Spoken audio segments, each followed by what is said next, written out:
अब तक इन्होंने इन सीटों की घोषणा नहीं करी है, इसी से इनका डर पता चल रहा है। पिछली बार बुरी तरीके से अमेठी हारने के बाद शायद एक या दो बार राहुल गांधी लौटे होंगे अपने यथाकथित परिवार से मिलने। लमसम जब भी आई हैं बस वोट मांगने ही आई हैं, और वोट लेके जब चले जाते हैं ये लोग तो पलट के भी नहीं देखते। अब रायबरेली की जनता भी पूरी तरीके से आश्वस्त हो गई है कि हमारा जो भी विकास होना है भारतीय जनता पार्टी से ही होना है। ये जिन सीटों को ये अपना गढ़ कहते हैं, जिन क्षेत्रों को अपना गढ़ कहते हैं, अपना परिवार कहते हैं, इतने लंबे समय से इन सीटों से इनके परिवार के लोग प्रतिनिधित्व करते आ रहे हैं।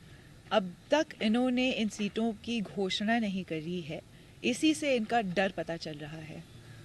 पिछली बार बुरी तरीके से अमेठी हारने के बाद शायद एक या दो बार राहुल गांधी लौटे होंगे अपने यथाकथित परिवार से मिलने। जिस अमेठी ने हमेशा उनके खानदानियों का हमेशा साथ दिया है, उनका हमेशा साथ दिया है, अच्छे मतों से हमेशा उनको जिताने का काम किया है, माइनस पिछला चुनाव। उस अमेठी में इन लोगों ने लौटने तक का काम नहीं किया है।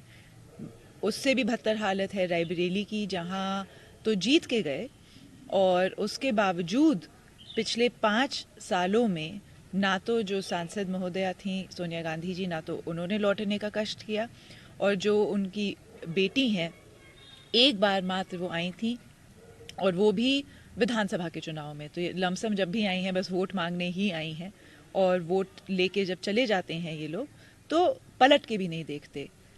और अपने आप को ये जब ये चुनावी मैदान में उतरते हैं रायबरेली अमेठी से खास तौर से, तो दुनिया भर के दावे देते हैं कि मैं आपकी बेटी हूँ, मैं आपकी बहू हूँ, मैं आपका बेटा हूँ, मेरे परिवार वाले यहाँ से लड़ते थे, मेरी सास यहाँ से लड़ती थी, और दुनिया भर की सौगातें देते हैं।